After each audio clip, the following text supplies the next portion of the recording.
आज हम पढ़ने जा रहे हैं पाठ 11 क्रोधाग्नि यानी क्रोध अग्नि। तो क्या है, क्रोध हमेशा अग्नि का रूप ले लेता है, यानी क्रोध हमारे विनाश का कारण होता है। तो आइए इस पाठ में देखते हैं। पाठ का उद्देश्य क्या है?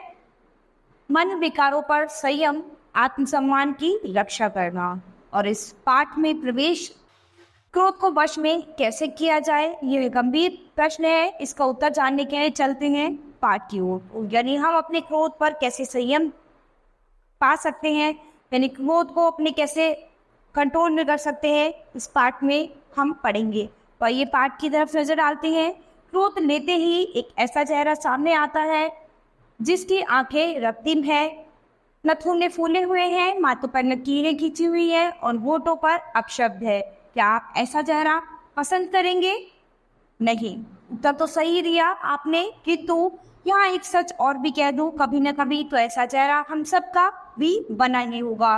क्यों गलत कहा मैंने? तो क्या है, कभी न कभी हर किसी को क्रोध आता है, हर किसी को गुस्सा आता है, तो ऐसा चेहरा कभी न कभी हर किसी का जरूर बनेगा। अब उत्तर देने में जल्दबाजी न करें, थोड़ा सोचें। हाँ, लगता है कुछ याद आ रहा है आपको, शायद उस दिन। हाँ ठीक है, अब आप उस दिन के विषय में सोच रहे हैं जब आपका झगड़ा हो गया था। तो अब आप अपने मन में विचार करेंगे कि आपको कब गुस्सा आया था। तो अब आपने सोचा, याद किया, तो आपको याद आया और आप उस दिन को याद कर रहे हैं जिस दिन आपका झगड़ा हो गया था। गलती आपकी नहीं थी, हमने आपके द्वारा दिया गया उत्तर भी मान लिया, किंतु दूसरा व्यक्ति जिससे आपका झगड़ा हुआ वह भी तो यही कह रहा है कि गलती इसकी नहीं थी। अब आप इस बात पर क्रोध न करें कि हमने दूसरे व्यक्ति को गलत नहीं ठहराया। यदि आप अब भी क्रोधित है तो उसे मारिए, खूब मारिए। किसे? यह प्रश्न भी स्वाभाविक है। उससे हमारा अभिप्राय उस व्यक्ति से नहीं जिससे आपका झगड़ा हुआ था, तो फिर किसे मारे? तो क्या था कि जब दो व्यक्ति के बीच आपस में झगड़ा होता है तो क्या होता है कि पहले वाले को भी यही लगता है कि उसकी कोई गलती नहीं थी और सामने वाले को भी यही लगता है उसकी कोई गलती नहीं थी। लेकिन क्या है, आप जिस किसी के सामने भी इस बात को रखेंगे कि उस दिन आपका से झगड़ा हो गया था, तो क्या था कि वो बार बार यही कहेगा कि उसकी गलती नहीं थी। तो ऐसे में अगर आप ये कहेंगे कि वो भी यही कह रहा है कि उसकी गलती नहीं है, तो क्या है, उसको और अधिक क्रोध आएगा और अधिक गुस्सा आएगा और वो क्या होगा, उसे वो झगड़ा कभी खत्म नहीं हो पाएगा। तो ये स्वाभाविक है, अगर इस तरह से दो पक्ष आपस में एक दूसरे के विरुद्ध हो तो झगड़ा होना स्वाभाविक है। प्रश्न आपको उलझा रहा है, चलिए उत्तर में एक प्रेरक प्रसंग सुना दें आपको। महात्मा बुद्ध अपने शिष्यों के साथ जा रहे थे, जहाँ में एक किसान मिला जो अपनी बैल को लाठी से क्रोधपूर्वक हाँक रहा था। महात्मा बुद्ध रुके और सहज मुस्कान बिखेर कर बोले, मार मार। तो एक बार महात्मा बुद्ध अपने शिष्यों के साथ जा रहे थे, तो रास्ते में एक किसान क्या कर रहा था, अपने बैल को बहुत ही गुस्से से हाँक रहा था। ठीक है, तो महात्मा बुद्ध ने ये देखा तो उन्होंने क्या कहा कि मार मार और मार। इन शब्दों के बुद्ध के शिष्यों तथा किसान को आश्चर्यचकित कर दिया। जब किसान ने रहा गया तो वह महात्मा बुद्ध के निकट आया और प्रणाम करके बोल उठा, महात्मा, मार मार शब्द आप कह रहे हैं? तो क्या था कि जब किसान ने ये सुना मार मार शब्द, तो क्या था, किसान से रहा नहीं गया, वो महात्मा बुद्ध के निकट आया और उसने प्रणाम किया और महात्मा बुद्ध से कहा कि ये शब्द आप कह रहे हैं, मार मार, ऐसा आप कैसे बोल सकते हैं? अब बुद्ध मुस्कुराए और बोले, वत्स, मैं ही कह रहा हूँ मार मार, कि तू बैल को नहीं, अपने उस क्रोध को मार जो तुम्हें बैल पर आ रहा है। अभी महात्मा बुद्ध ने कहा कि हाँ, ये मेरे ही शब्द है, मैं ही कह रहा हूँ कि मार मार, लेकिन बैल को नहीं, अपने क्रोध को, जो तुम्हें क्रोध आ रहा है उस क्रोध को मारो, उस बैल को नहीं।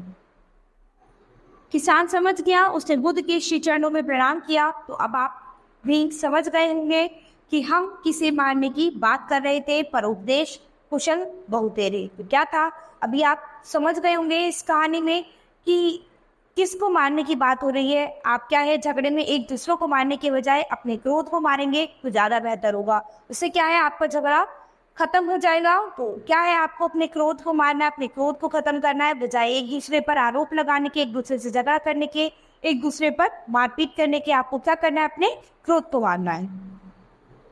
ये आपने कहा और हमने सुना, हमें आप पर क्रोध नहीं आया, क्योंकि आपने सच ही कहा है कि दूसरों को उपदेश देना आसान है यदि हम स्वयं उन परिस्थितियों में हो जहाँ आप रहे तो क्या हमें क्रोध नहीं आता? तो ये बिल्कुल सही बात है कि हम दूसरों को उपदेश दें, लेकिन क्या है, कोई फायदा नहीं है। गुस्सा तो सभी को आता है, क्रोध सभी को आता है। तो अगर आप उस जगह पे, उस परिस्थिति पे होंगे तो क्या आपको गुस्सा नहीं आ सकता? जरूर आता है। इसलिए तो महात्मा बुद्ध स्वर्ण हो आए ताकि हम और आप उनके जीवन से कुछ सीखें। क्रोध हर मनुष्य के भीतर होता है। कहा तो गया है, मानव के 5 अजय शत्रु हैं, काम, क्रोध, लोभ, मोह, मद। इन पर विजय पाना मनुष्य के लिए अत्यंत कठिन है, किंतु असंभव नहीं। प्रेरक प्रसंगों से हम इन शक्तियों को संयम की डोरी से बांधकर रख सकते हैं। इन पर नियंत्रण आवश्यक है, क्योंकि ये हमारे विकास में बाधक होते हैं। क्रोध से आपके संपर्क का दायरा सिमटता है। धार्मिक दृष्टिकोण से देखें तो ईश्वर प्राप्ति की बाधा है क्रोध। तभी तो मीराबाई कहती है, काम, क्रोध, लोभ, मोह को चित्त से बहा दीजिए। यानी संत कबीर तो ज्ञान की मशाल से इन सभी मनोविकारों को जला देना चाहते हैं, ताकि ईश्वर प्राप्ति में बाधा ही जड़ से मिट जाए। इतना ही नहीं, वे तो उन सभी लोगों के मनोविकारों को समाप्त करने को तैयार हैं जो इस मार्ग पर उनके साथ चलने को तैयार हैं। इसीलिए तो कहते हैं, हम घर जालिया आपड़ा लिया मुराड़ा हाथी। यानी अब घर जानो तास का, जे चले हमारे साथी। क्रोध का पूर्ण रूप से त्याग क्या व्यक्ति, समाज तथा राष्ट्र के हित में है? तो क्या है, अगर क्रोध को पूरी तरह से आप त्याग कर दो, पूरी तरह से अपने अंदर से खत्म कर दो, तो क्या इससे हमारे समाज, राष्ट्र और हमारा व्यक्ति का हित हो सकता है? यह प्रश्न तो अत्यंत महत्वपूर्ण है। जहाँ तक व्यक्ति का सवाल है, कुछ परिस्थितियों में क्रोध आवश्यक भी है। यदि कोई हमारा अकारण अपमान करता है तो उसे चुप सहलाना भी कायरता है। तो क्या है कि क्रोध को पूरी तरह से खत्म कर देना ये भी गलत है, क्योंकि अगर कोई आप पर बिना मतलब, बिना किसी कारण के अपमान कर रहा है तो उसको सहना भी गलत है।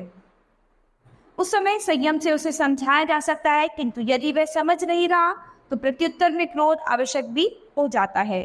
समाज और राष्ट्र के विरुद्ध जाने वालों के प्रति भी जन सामान्य में रोब स्वाभाविक ही है। यदि हम अपने राष्ट्र से प्रेम करते हैं तो उसे हानि पहुंचाने वाले पर हमें अवश्य ही क्रोध आएगा।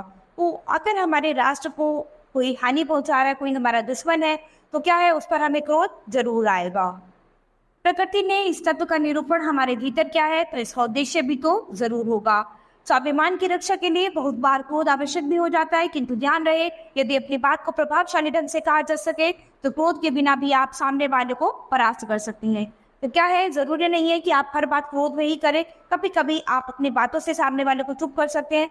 कभी कभी आप अपने इतने प्रभावशाली ढंग से अपनी बातों को कह सकते हैं कि उसमें क्रोध की जगह ना हो। यहाँ अपनी बात के समर्थन में मैं फिर महात्मा बुद्ध का उदाहरण दे रही हूँ। एक रोज भिक्षा मांगते हुए महात्मा बुद्ध किसी घर के द्वार के निकट पहुंचे। वहां रहने वाली महिला अपनी क्रोधी स्वभाव के लिए जानी जाती थी। महात्मा बुद्ध को साधारण भिक्षुक समझने की भूल करके वह उन्हें अपशब्द कहने लगी। बुद्ध के चेहरे पर शांति पहले जैसे ही रही। क्रोध में अपशब्द कहने के अपने सिलसिले को स्त्री ने आगे बढ़ाया। माँ, बुद्ध बोल उठे। तो क्या था कि एक बार जब महात्मा बुद्ध भिक्षा मांगने के लिए किसी के द्वार पर पहुंचे तो वहाँ एक स्त्री थी। तो उसको क्या था, वो क्रोध के नाम से ही जानी जाती थी। यानी कोई भी उसके द्वार पर आता था कैसे भी, तो उसको उसके चेहरे पर हमेशा क्रोध दिखाई देता था। तो वो महात्मा बुद्ध को समझने की गलती कर बैठी कि उसको समझ नहीं आया कि उसके द्वार पर स्वयं महात्मा बुद्ध आए हैं और उसने क्रोध में अपशब्द कहने लगी। तो उसके बाद महात्मा बुद्ध बोल उठे, माँ।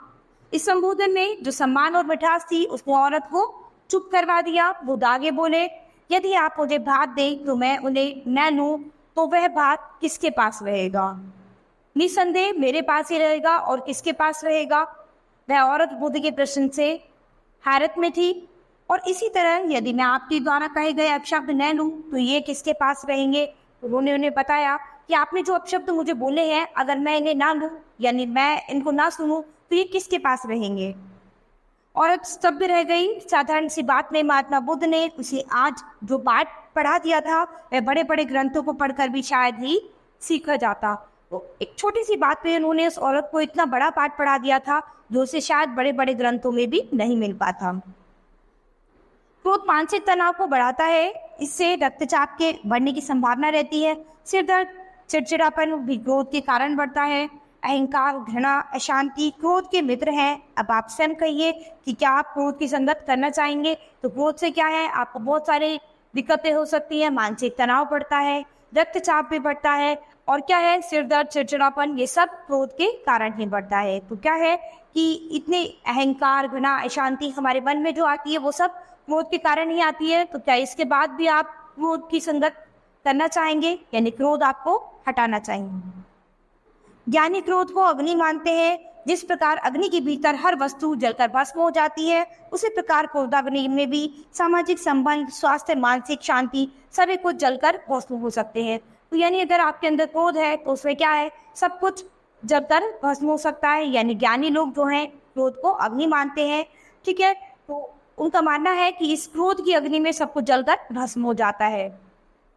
जिस अग्नि का ताप हमें जला सकता है, आखिर उसके निकट जाने की आवश्यकता ही क्या है? तो क्या है, इस क्रोध की अग्नि से क्या है, हम जल सकते हैं, तो हमें इस क्रोध की अग्नि में जाना ही क्यों है? तो क्या है, हमें अपने क्रोध को वश में करके अपने मन में संयम बनाना है, अपने मन को शांत करना है, और हमेशा किसी दूसरे की बात सुनकर एकदम से गुस्से में नहीं आना है। तो क्या है, हमें अपने क्रोध को पालना सीखना चाहिए कि हम अपने क्रोध पर संयम रख सके, जिससे क्या है कि हमारा ही मन शांत होगा। अगर क्रोध होगा तो हमारे मन में तरह तरह के गलत ख्याल आएंगे, हमारे मन में हिंसा पैदा हो जाएगी, अहंकार, घृणा, अशांति पनने लग जाएगी, और इससे क्या है, हमारा शरीर स्वास्थ्य खराब होगा, हमारे मन में शांति नहीं होगी, हमें सिर दर्द, चक्कर, हमारा मानसिक तनाव बढ़ने लगेगा। तो क्या है, हमें अपने क्रोध को पालना सीखना चाहिए, हमें अपने क्रोध पर संयम रखना है। तो बच्चों, ये पाठ हमारा यही खत्म होता है। अब हम अपनी नई क्लास में मिलेंगे अपने नए पाठ के साथ। धन्यवाद।